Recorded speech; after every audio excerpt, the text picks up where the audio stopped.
अगर आप भी कुंभ जाना चाहते हैं और आप वहां के बारे में कुछ नहीं जानते, तो आज हम आपको अपनी इस वीडियो में पूरा सिस्टम समझाते हैं कि आखिर वहां कैसे जाना होगा और कहाँ रुकना होगा। महाकुंभ मेला भारत का सबसे बड़ा धार्मिक समागम है, जिसमें लाखों लोग शामिल हो रहे हैं। भारत के हर कोने से महाकुंभ में स्नान के लिए लोग पहुंच रहे हैं।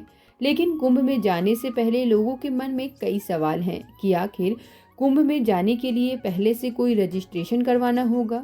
अगर वहां जाते हैं तो कितना किलोमीटर पैदल चलना पड़ेगा? अगर ट्रेन से जाते हैं तो वहां होटल, कमरा लेना ठीक होगा?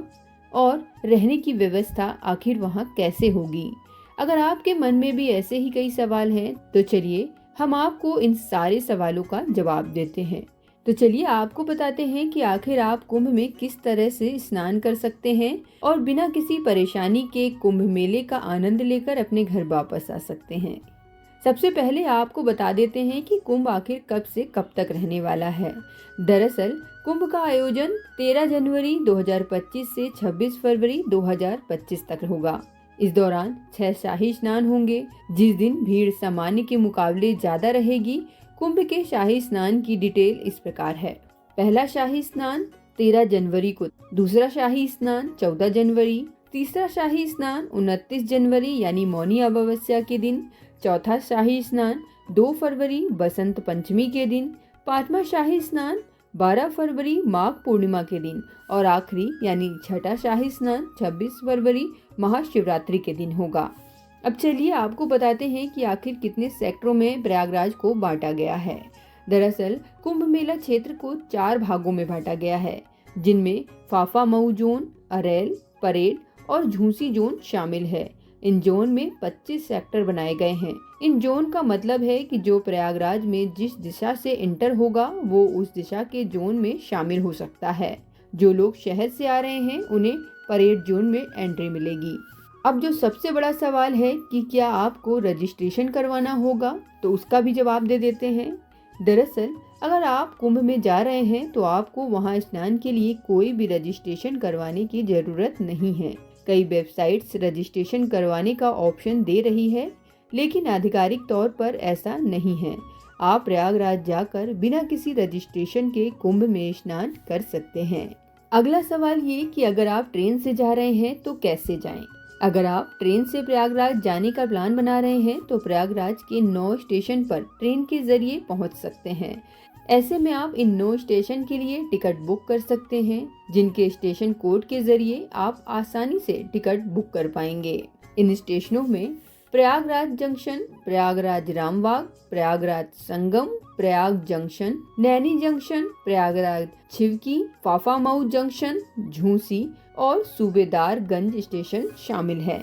अब आपको बताते हैं कि स्टेशन से आप कैसे जा सकते हैं। स्टेशन से बाहर जाने के लिए आपको संगम तक अब बहुत ज्यादा पैदल चलने की जरूरत नहीं है। पिछले हुए कुंभों में हो सकता है कि आपको बहुत लंबा, बहुत किलोमीटर तक चलना पड़ा हो, लेकिन इस बार व्यवस्थाएं बहुत मुस्तैदी से की गई हैं।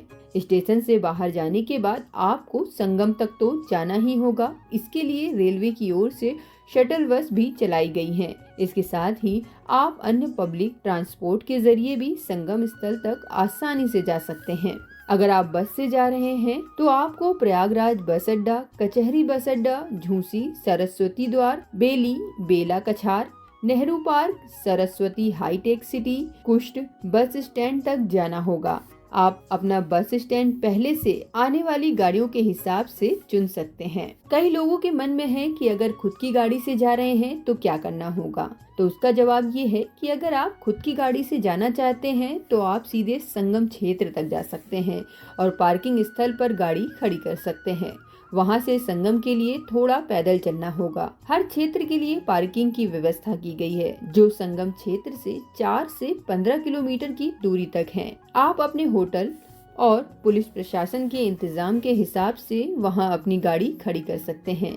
आपको बता दें कि जिस दिन शाही स्नान होगा उस दिन और उसके आसपास व्यवस्थाओं में थोड़ा बदलाव होगा, जिससे गाड़ियों को पहले ही रोक दिया जाएगा और श्रद्धालुओं को थोड़ा ज्यादा पैदल चलना होगा। अब सबसे बड़ा सवाल ये कि आखिर महाकुंभ मेले के दौरान श्रद्धालुओं को कितना पैदल चलना होगा। अगर आपके मन में भी यही सवाल है तो चलिए आपके इस सवाल का जवाब दे देते हैं। दरअसल कुंभ मेले के दौरान शाही स्नान और आम दिन अलग अलग व्यवस्था की गई है। शाही स्नान के दिन आपको आम दिन के मुकाबले थोड़ा ज्यादा चलना होगा और ये 10 किलोमीटर तक का सफर हो सकता है। इसके लिए आम दिन पार्किंग या सार्वजनिक गाड़ियों के स्टैंड से संगम तक जाने के लिए कम चलना होगा, लेकिन फिर भी आपको 4 से 5 किलोमीटर की यात्रा तो करना ही पड़ेगा।